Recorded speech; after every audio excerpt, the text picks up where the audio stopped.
They have not come to $91 billion with all we've done in that country. They have had a systematic mismanagement of the goods and services we've sent to them. You've seen food just rotting in the ports. Their governor has done a horrible job. He's trying to make political hay in a political year, and he's trying to find someone to take the blame off of him for not having a good grid and not having a good system in that country. These are things. That was the White House Deputy Press Secretary earlier today, twice calling Puerto Rico that country, despite the fact that it's an American territory where Americans live and work. He later called it a slip of the tongue.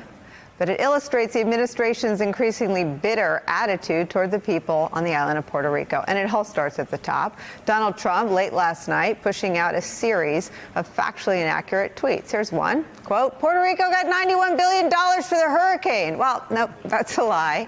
The real number is actually a fraction of that, $11 billion, according to the Washington Post. That figure Trump cites is actually a long-term high-end estimate.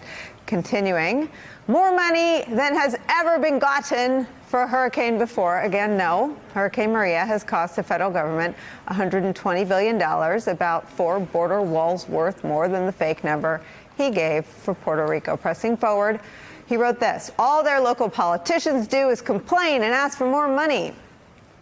And now that's just an odd thing to say about politicians asking the federal government for adequate relief from a natural disaster. And finally, these polls are grossly incompetent, spend the money foolishly or corruptly, and only take from the USA.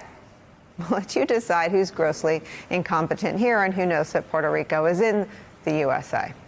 Joining our conversation now, San Juan Mayor Carmen Yulin Cruz. Mayor, you have been through so much, and we have covered all of your moments of in the early days of desperation. I remember your binder of all the FEMA regs. I remember you pleading with the president and Washington to help people, to save people's lives in those early days. What the government didn't do was a matter of life and death. You had paper towels tossed in the faces of your citizens and your constituents. Does anything shock you anymore from this president? It still continues to shock me. It still continues to shock the people of Puerto Rico. Just when you think he has gone the lowest he could go, he still goes lower than that. Now, let's fact check the president, because he has become a fake news cartoon, everything that he has always complained about. First of all, Mr. President, 3,000 Puerto Ricans died on your watch. They died because your government was inefficient, ineffective, and unable to do its job.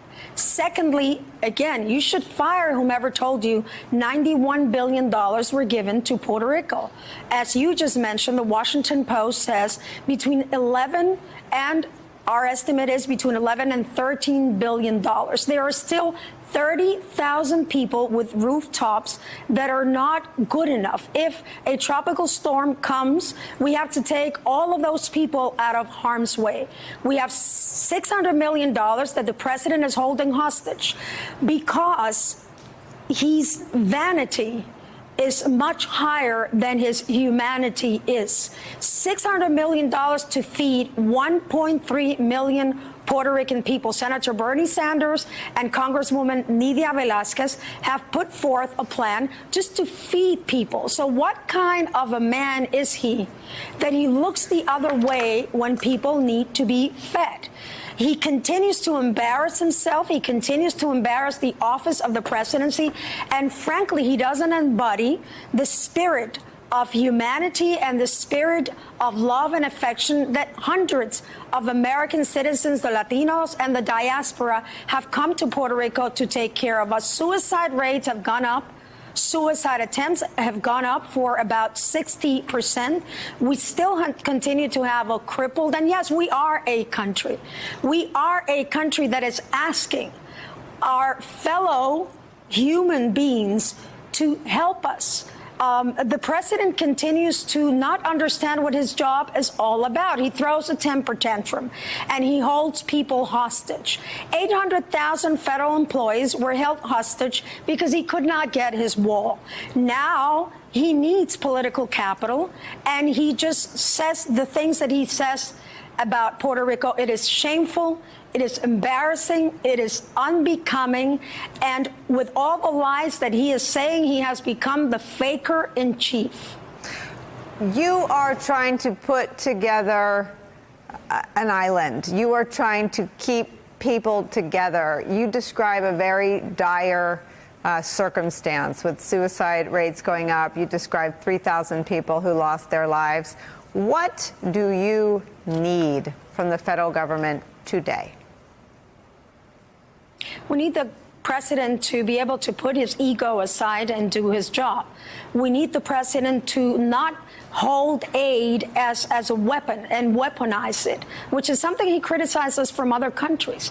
We need the Congress of the United States to hear the call of the people, not only of Puerto Rico, but of other places that have been really dealing with very difficult situations coming from disasters that are a result of climate change. But most of all, we need the president to develop a heart. This man is heartless. This man is vengeful. This man is racially discriminates against people that are not like him, and he is willing to let people starve, to let people die. So we need the American people to get on the phone, call your senators, call your Congress people, and let them know that the situation in Puerto Rico is not as it was before, thank God. But we still need a lot of help to stand up and move forward. And we need the American people to understand that there's a difference between the money that we needed to pick up debris and to deal with the immediate aftermath, and the money, the community developed blood grant, DR, the disaster and relief funds, $1.5 billion, which still have not hit the cities of San Juan or any other of the 77 additional municipalities. But mostly, we need the president to stop lying, to stand up, to assume responsibility, and to have the courage to say, look, I haven't done right by Puerto Rico. I'm going to start today. You are still on his mind. I just want to give you the last word on his continued attacks on you personally. He tweeted, FEMA and the military worked emergency miracles, but politicians like the crazed and incompetent mayor of San Juan have done such a poor job of bringing the island back to health. How are you doing? Well, this is what I have to say to the president. I'm here. Come at me all you want, Mr. President. You're going to want to run, but you're not going to be able to hide that on your watch, 3,000 people died. That on your watch, rather than coming here and doing your job, you came here and threw paper towels at us. That will follow you forever, sir. And I'll tell you something else. You can throw anything at me that you want. I am here, and I will call you out on every lie, on every vengeful tweet, on every discriminatory statement that you make, because the people of Puerto Rico deserve better than you, sir. And frankly, the American people deserve better than you. Hey there, I'm Chris Hayes from MSNBC. Thanks for watching MSNBC on YouTube. If you want to keep up to date with the videos we're putting out, you can click subscribe just below me, or click over on this list to see lots of other great videos.